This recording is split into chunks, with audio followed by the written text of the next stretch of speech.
So I think we came to page 423. Line 304, I think that's where we stopped.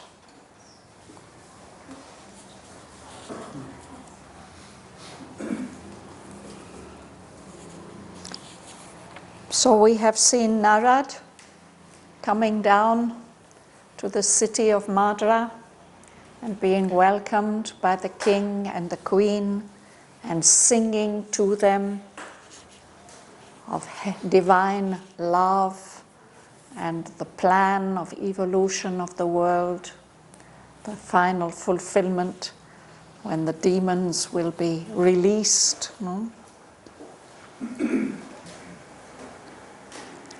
And while Narad is singing, Savitri comes. She is returning from this journey, this year-long journey in which she's been traveling all over the country looking for her destined partner. So Narad sees her and he somehow he makes as if he doesn't know who she is. Yeah. Who is this? And where is she coming from? She's obviously returning from a journey. So we read Narad's speech, and then we read Asvapati's answer. And that's where we stopped on page 423.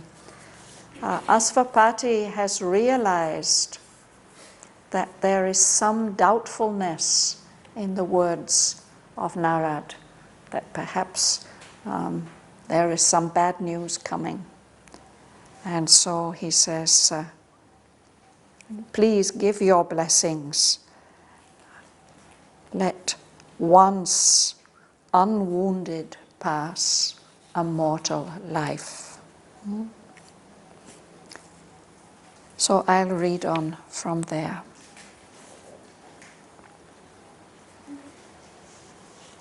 But Narad answered not. Silent he sat, knowing that words are vain and fate is Lord. He looked into the unseen with seeing eyes.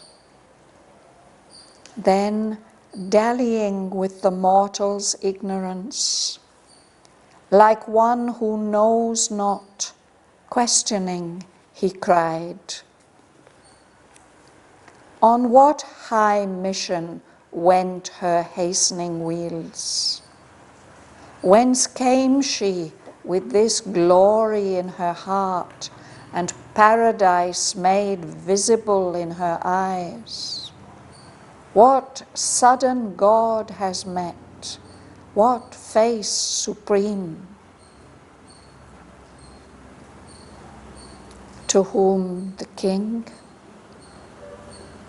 the red Asoka watched her going forth, which now sees her return, arisen into an air of flaming dawn, like a bright bird tired of her lonely branch, to find her own Lord, since to her on earth he came not yet. This sweetness wandered forth, cleaving her way with the beat of her rapid wings. Led by a distant call, her vague, swift flight threaded the summer morns and sunlit lands. The happy rest her burdened lashes keep, and these charmed guardian lips hold treasured still Virgin who comest, perfected by joy, reveal the name thy sudden heartbeats learned. Whom hast thou chosen, kingliest among men? And Savitri answered with her still, calm voice, as one who speaks beneath the eyes of fate. Father and King, I have carried out thy will. One whom I sought, I found in distant lands. I have obeyed my heart. I have heard its call. On the borders of a dreaming wilderness, mid Shalva's giant hills and brooding woods, in his thatched hermitage, Dyumatsena dwells, blind, exiled, outcast, once a mighty king. The son of Dyumatsena, Shraddhavan, I have met on the wild forest's lonely verge. My father, I have chosen. This is done.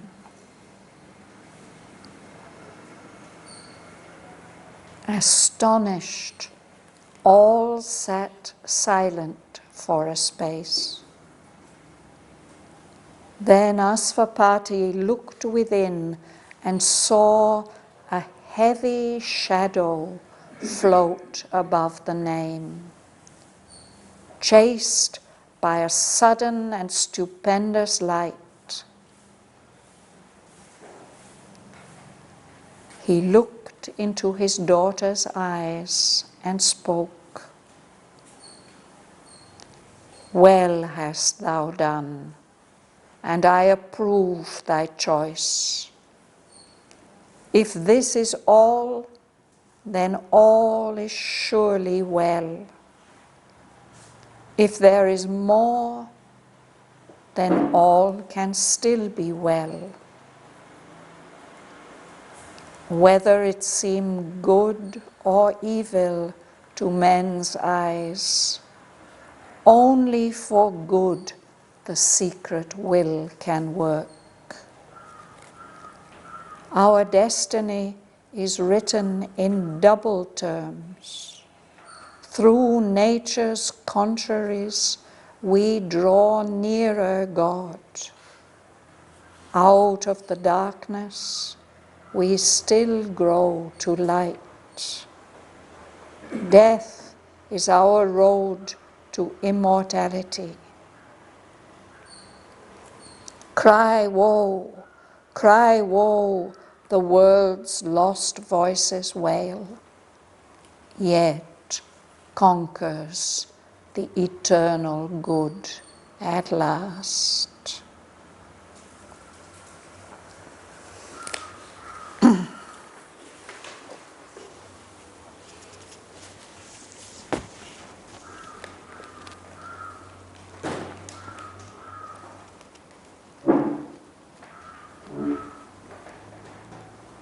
So we'll go back to page 423 and line 305.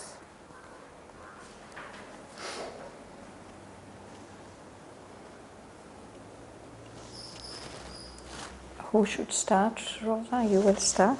Yeah. That Narad answered no. Silent, he said, knowing that words are vague and faith is love. Thank you.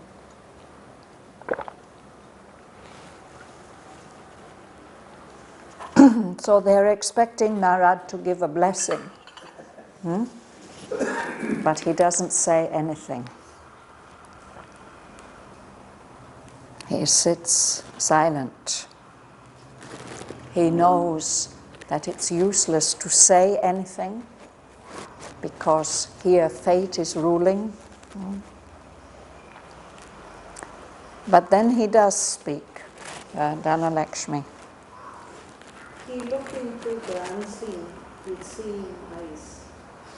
Then, dallying with the mortal's ignorance, like one who knows not, questioning, he cried, "On what high mission went her hastening wheels?" Thank you. Yes. So he has this power of looking into what cannot be seen by human eyes. He looks into the unseen with those inner eyes. And then dallying, it's like playing with the mortal's ignorance. He knows that all the people around him are human beings who can't see into the future. They don't know. So he pretends to be like them.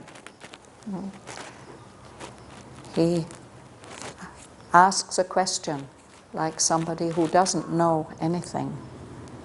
So he asks, so what was the mission? Where has she been? What has she been doing? On what high mission? It must have been something important for you to allow your daughter to go out like that. And she's come in a hurry, hastening wheels, traveling quickly.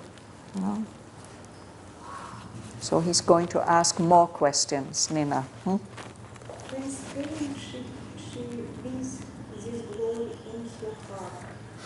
In paradise, made visible in so eyes. Next line. What sudden growth has made, what face supreme? Yes. So you know this word whence? People who've been coming to this class for a long time, they know it, no? Yes. Where from? Yes, from where has she come?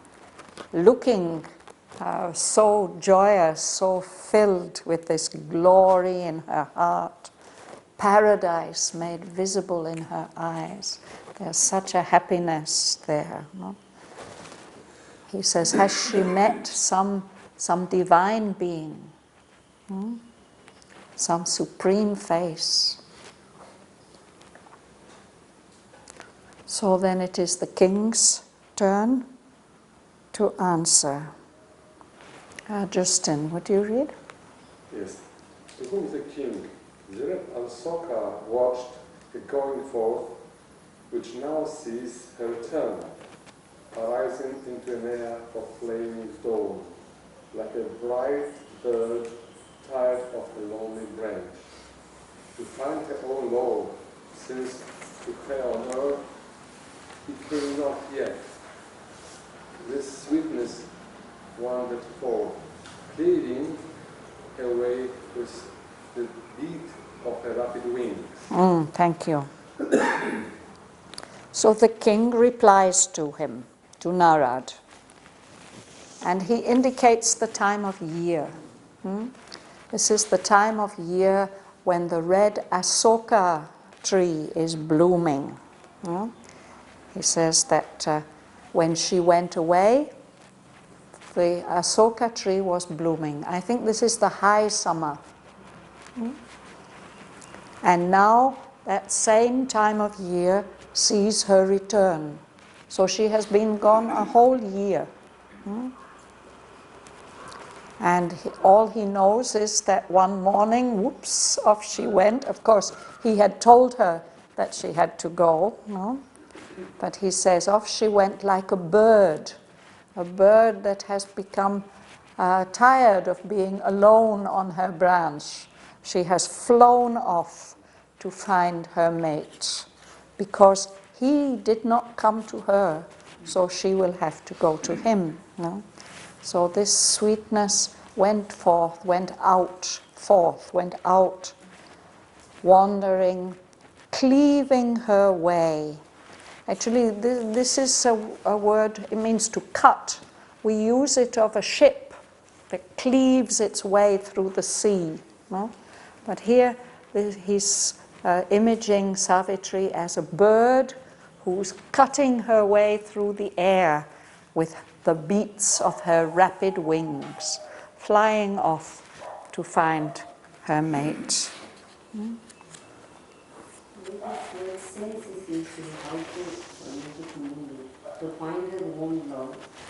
Since, because.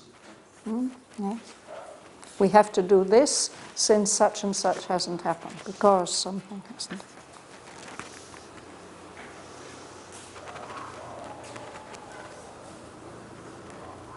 We're on page 424, Dara. Yes, Leila, would you read, please?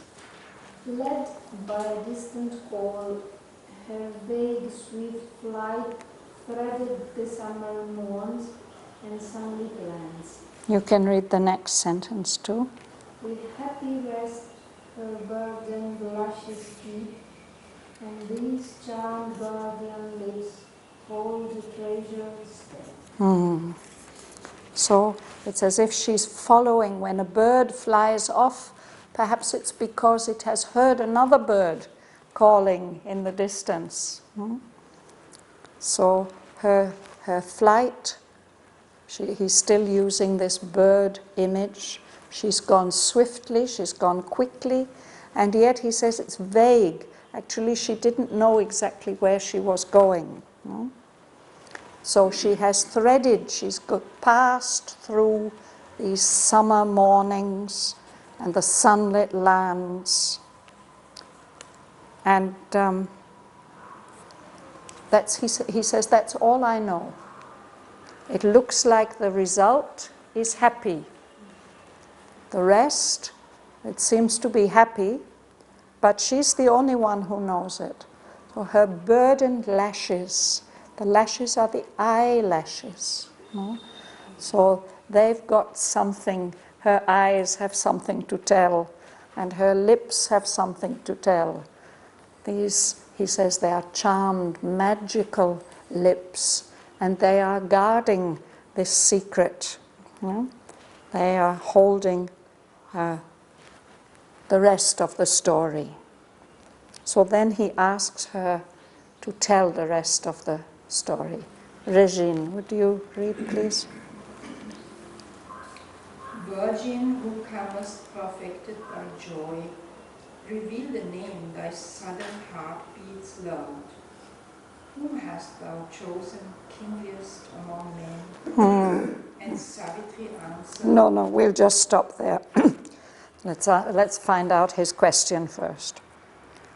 So he addresses Savitri, virgin, beautiful young woman. You've come back to us, perfected by joy. You are even more beautiful than when you went out, because now you have found the love of your life. That joy has made you more perfect than you were. So now it is time to reveal the name. Tell the name of that person, the name that you learned, that your sudden heartbeats learned. The heart, when she recognized Shraddhavan, the heart has started to beat more strongly, no? And she was supposed to choose. So who have you chosen? That person that you have chosen must be the most kingly, the most kingly, not in the sense of being a ruler, but in the sense of being a truly noble person. He must be the kingliest, the most like a king of all men.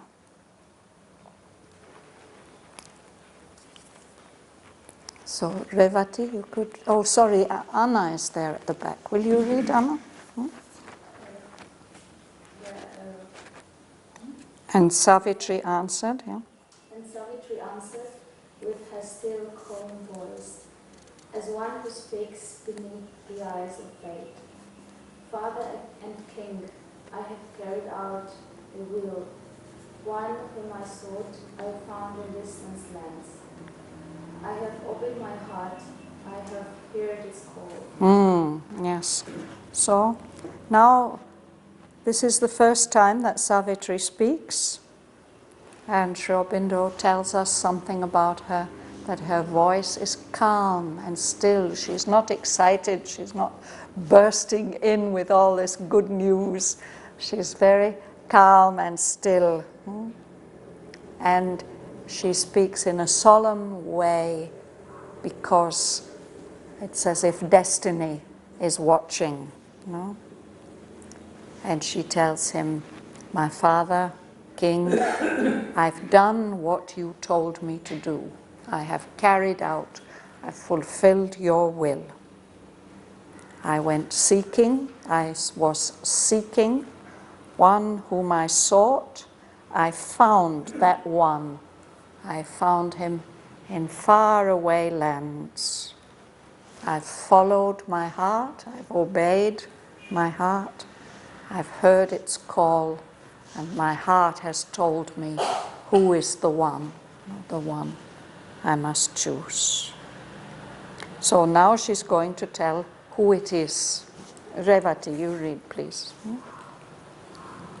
In the borders of the evening Wilderness.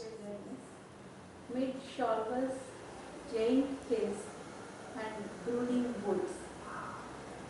In his touched hermitage, Daimatsena dwells, blind, exiled, outcast, once a mighty king. Thank you.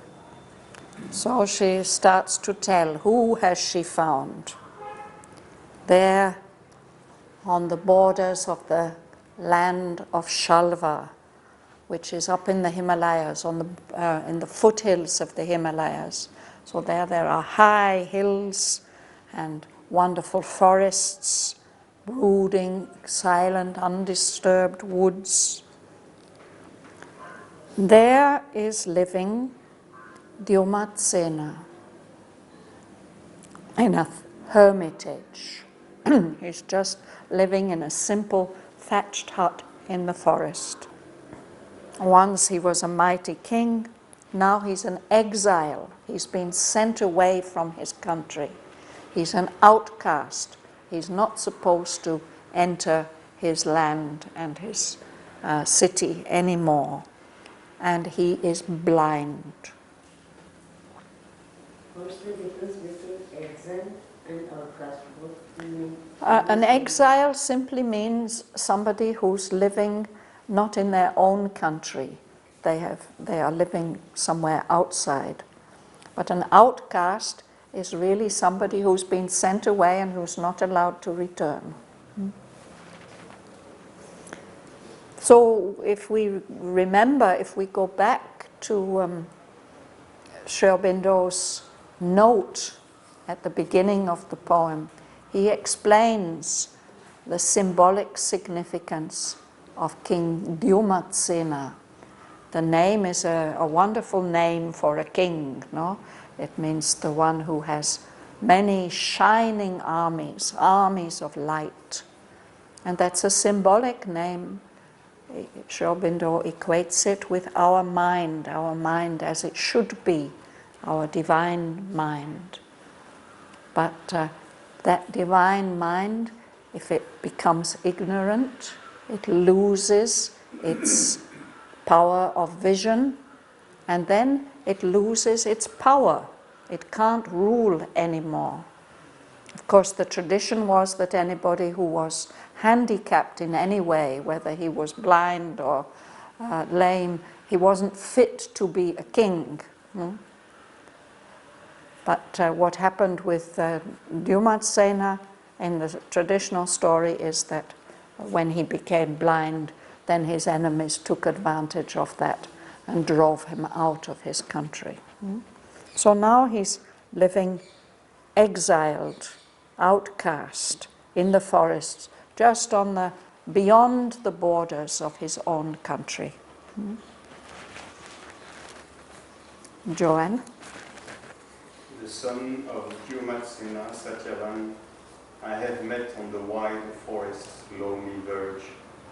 My father I have chosen, this is done. So very simply she puts it, no? Tells who he is, and I have met his son. His name is Satyavan, the one who possesses the truth. I have met him on the verge, on the edge of the forest. It's lonely, there are no people there, no habitations, no? On that edge of the forest. I've met him and I've chosen. So this is settled, this is done now.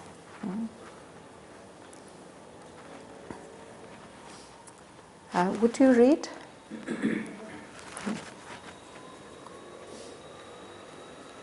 Astonished, all sat silent for a space.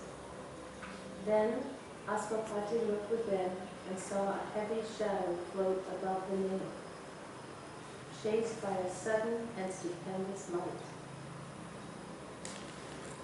He looked into his daughter's eyes and spoke. So we'll pause there. So everybody's just amazed.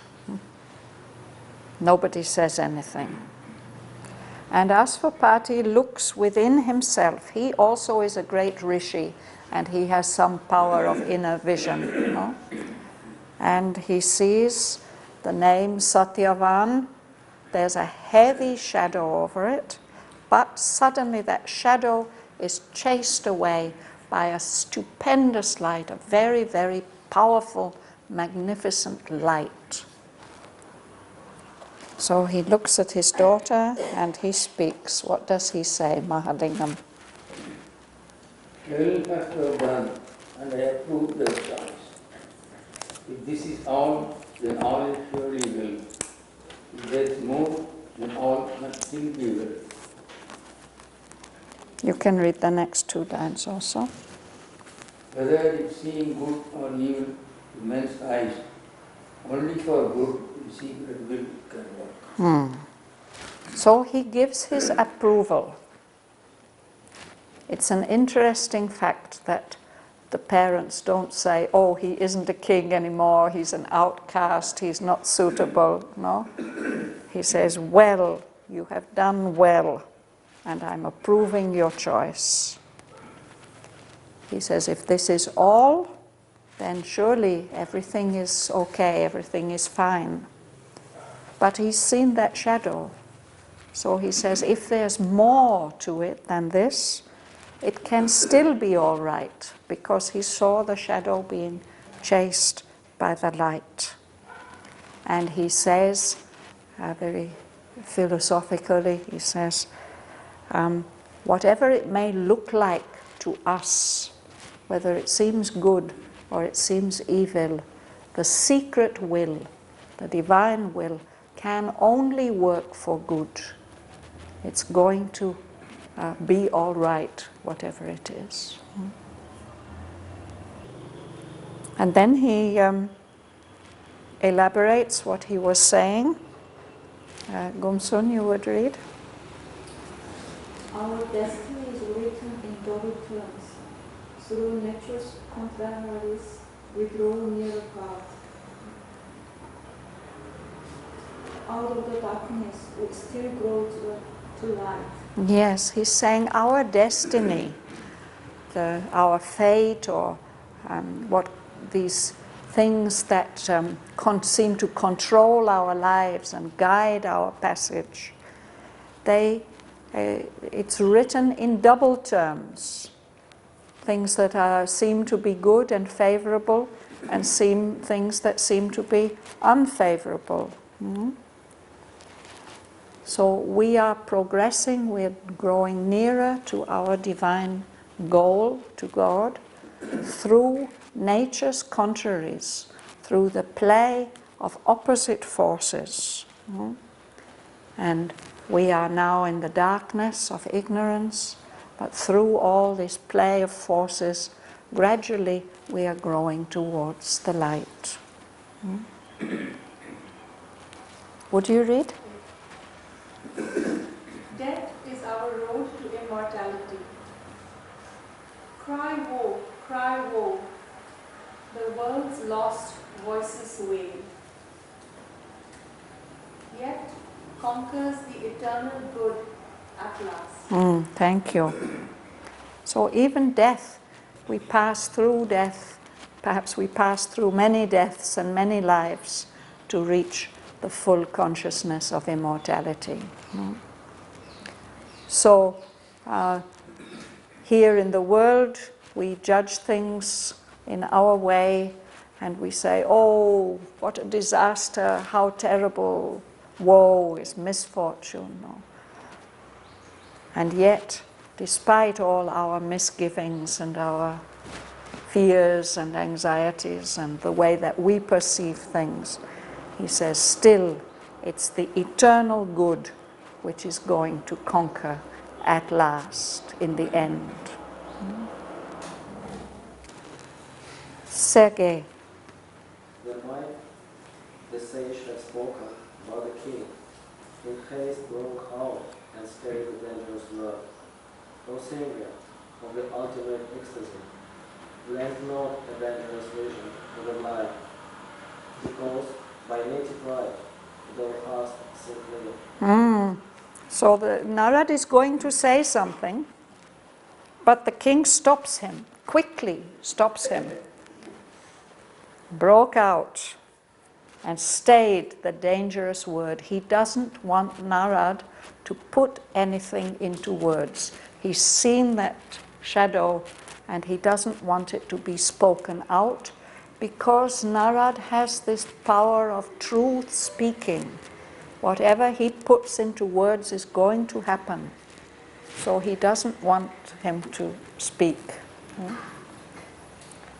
So he addresses him, he says, you are the singer of the ultimate ecstasy, the supreme delight.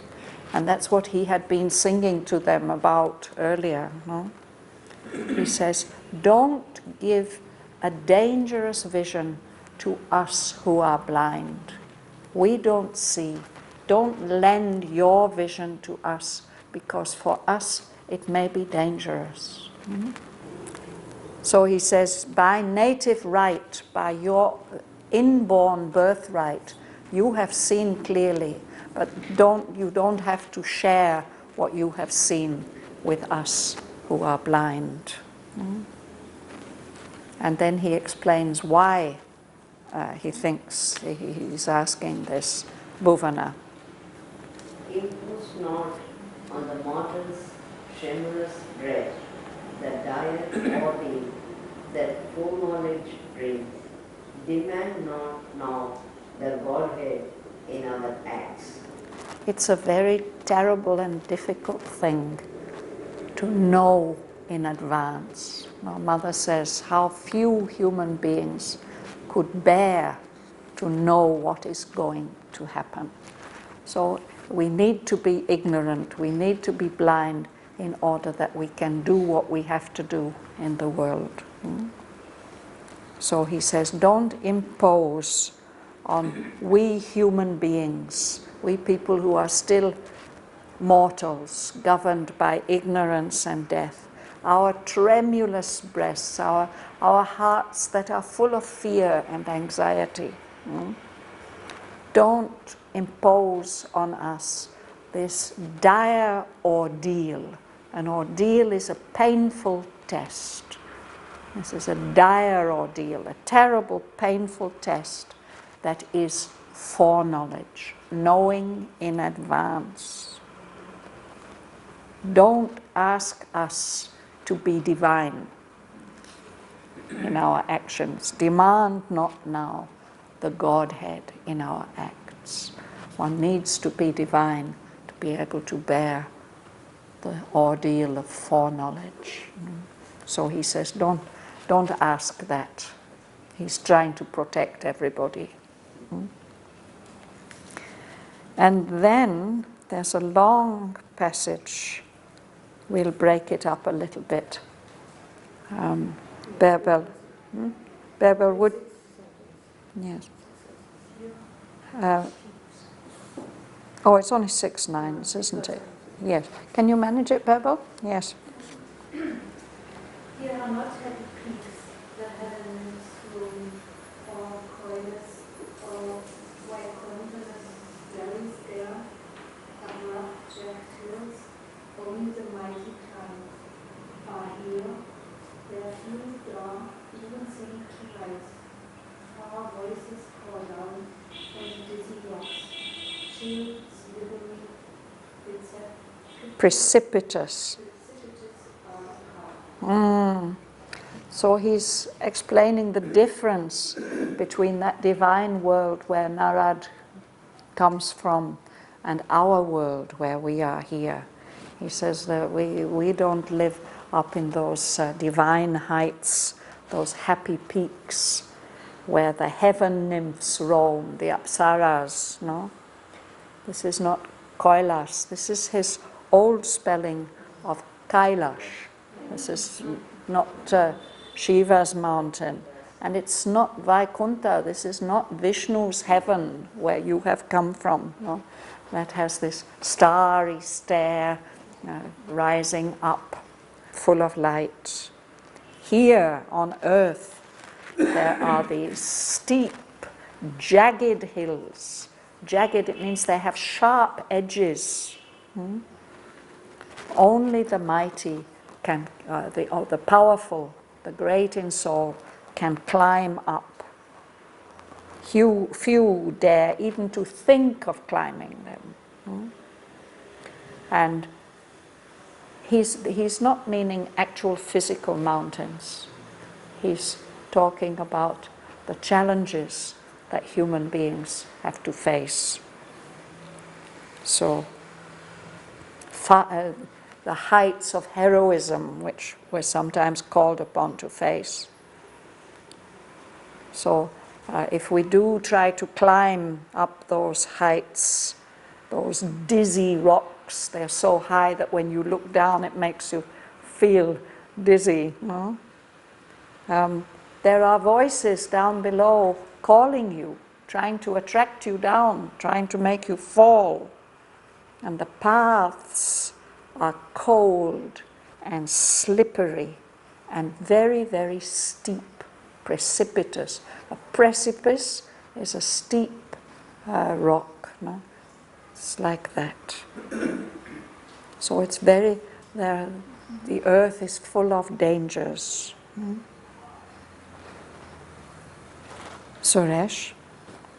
Who thought the gods were with man's serving race in their large heavens by 12 exempt from fate, and I forget the wanted feet of man, his limbs that faint beneath the wheels of grief, his heart that hears the tread of time and death. Thank you. Aswapati complains. He says the gods, the divine beings, are too hard on human beings, on this fragile race of man. Fragile means something that breaks easily. No? If we send a parcel, it may have a sign on it of a glass that can break easily. Fragile, breakable. Human beings break easily, and those higher powers, they forget that, he says. The gods are living up there in their wide heavens, large heavens. They are living, and they are exempt from fate. It means if you're exempt, tax exemption, you don't have to pay the taxes. They are exempt from fate. They don't have to bear these determinisms, these determining factors that all human beings have to face.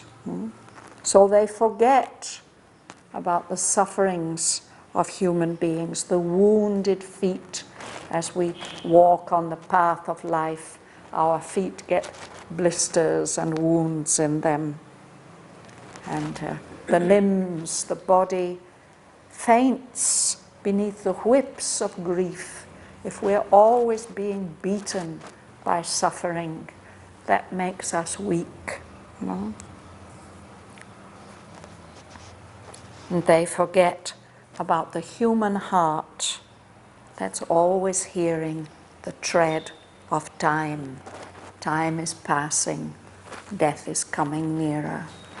They are not, they don't have to think about that. They don't realize what it's like to be human.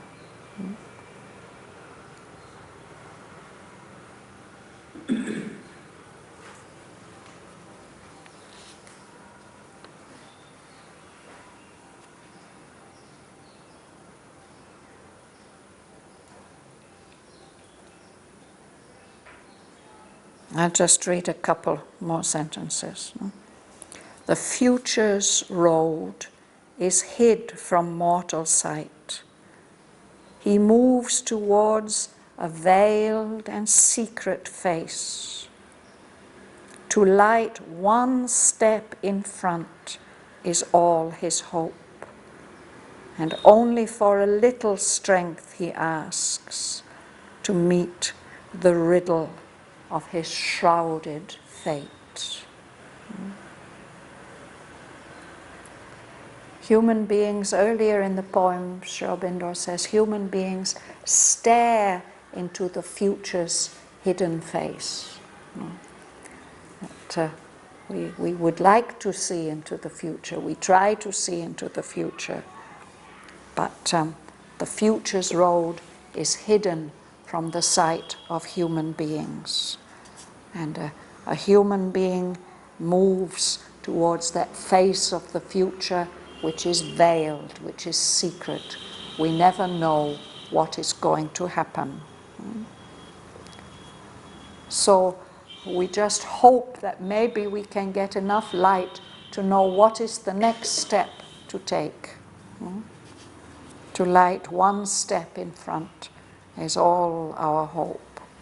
And we want to have just enough strength to be able to meet the riddle, the mystery of our fate, whatever it may be, our shrouded fate, our fate which is covered in darkness.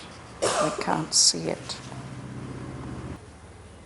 Shall we go on and come to the end of the speech at the bottom, page, the line at the bottom of the page? Yeah? Rosa. Vague. Yes? Yes? Vague and how vague Vague, yeah. and how he force aware of danger to his uncertain course. He guards his flickering yearnings from her breath. He feels not when their dreadful fingers close around him with the grasp none can Elude, yeah. Yes. Yeah. So there's, as we proceed on our human journey, there's a force waiting for us, a vague and half-seen force. Fate, destiny, death, perhaps. That's waiting for us. So human beings always are aware of danger. Our hours are uncertain. There's the knowledge that we can't foresee what's going to happen. And so we try to protect those things that we want to happen. Our flickering yearnings, even our yearnings, the things that we long for, sometimes we long for them and sometimes we don't. We don't have a steady, ever-burning will. It is flickering like a candle in the wind, unfortunately, because of the incapacity of our human will. But we try to protect the things that we want to happen from the breath of that force that is waiting. And we don't feel when those dreadful fingers, when the hands of fate are closing around us, when they get hold of us, we can't escape.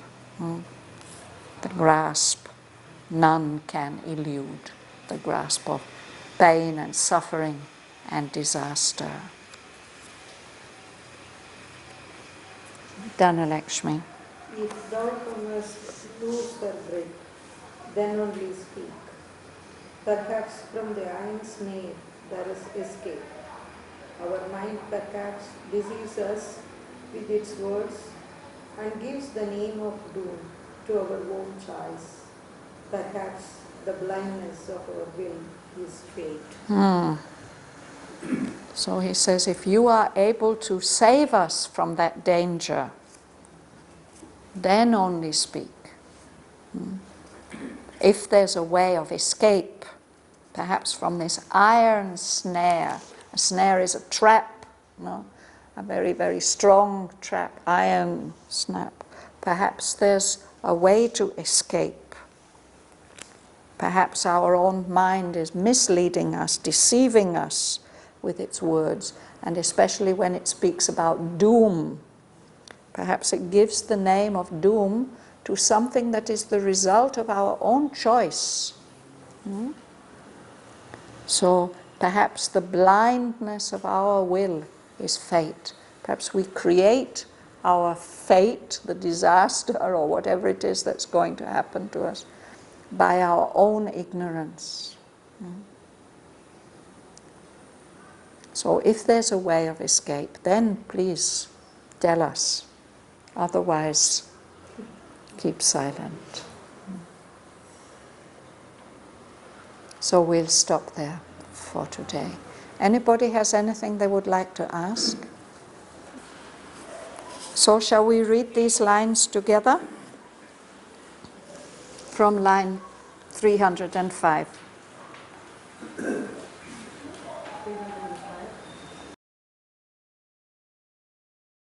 But Narad answered not.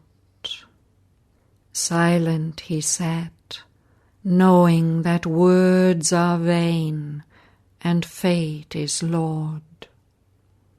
He looked into the unseen with seeing eyes. Then, dallying with the mortal's ignorance, like one who knows not, questioning, he cried, on what high mission went her hastening wheels? Whence came she with this glory in her heart, and paradise made visible in her eyes? What sudden God has met? What face supreme? To whom the king? The red Asoka watched her going forth, which now sees her return. Arisen into an air of flaming dawn, like a bright bird tired of her lonely branch, to find her own Lord, since to her on earth he came not yet. This sweetness wandered forth, cleaving her way with the beat of her rapid wings.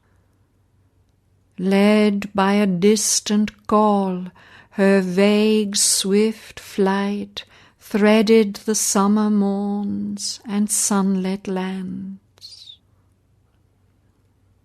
The happy rest her burdened lashes keep, and these charmed guardian lips hold treasured still.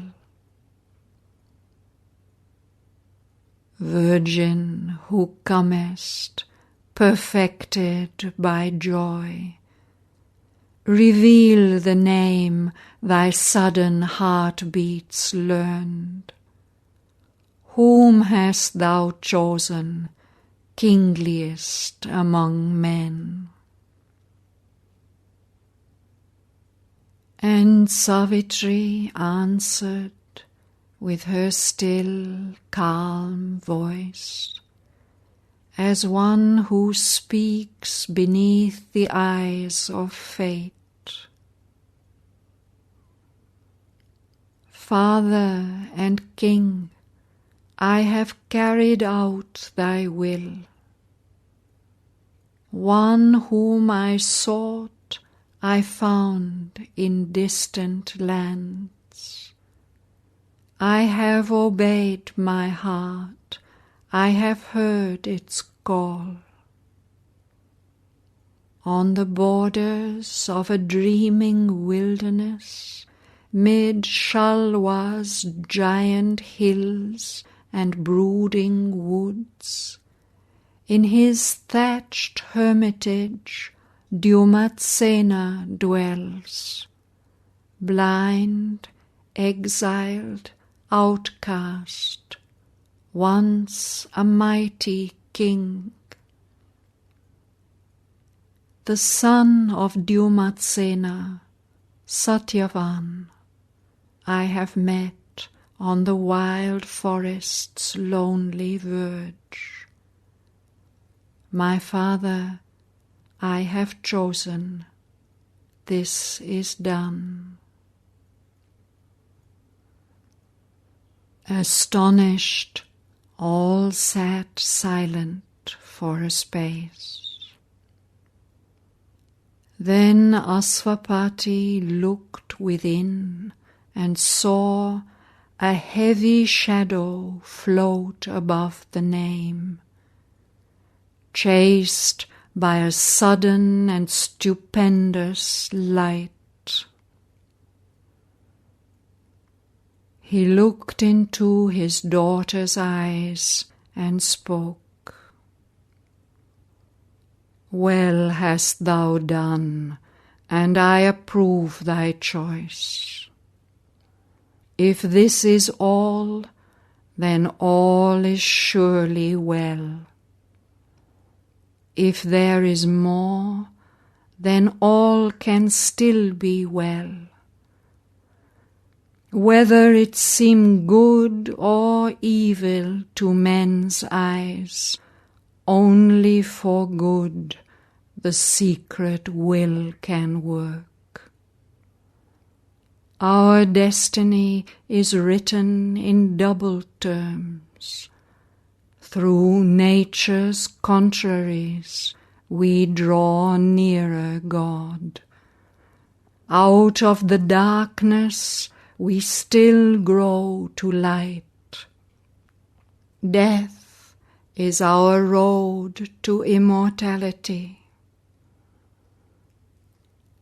Cry woe, the world's lost voices wail, yet conquers the eternal good at last. Then might the sage have spoken, but the king in haste broke out and stayed the dangerous word.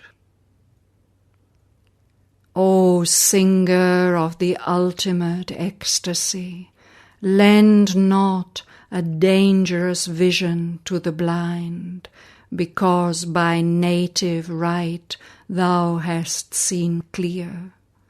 Impose not on the mortal's tremulous breast the dire ordeal that foreknowledge brings. Demand not now the Godhead in our acts.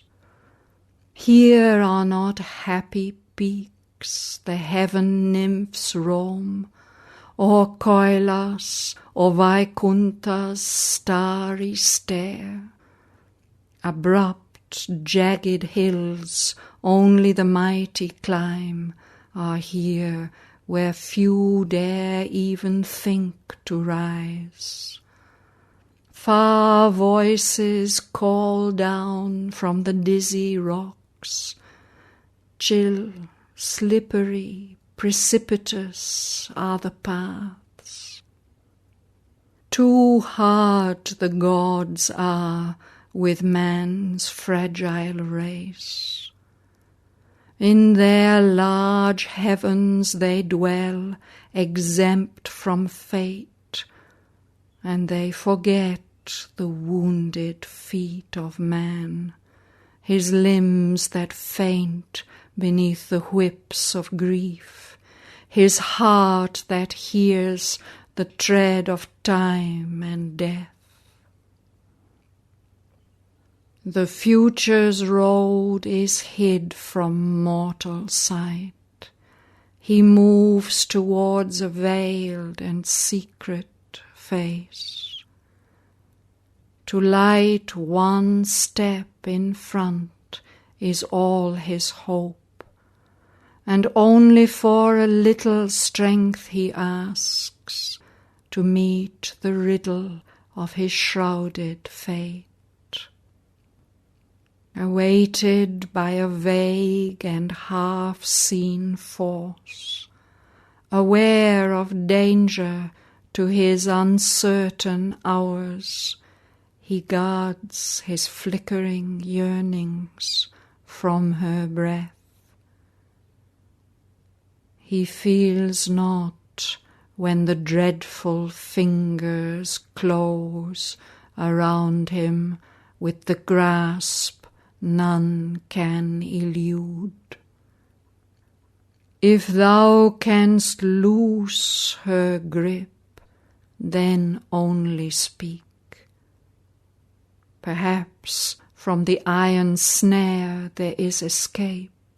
Our mind perhaps deceives us with its words and gives the name of doom to our own choice. Perhaps the blindness of our will is fate.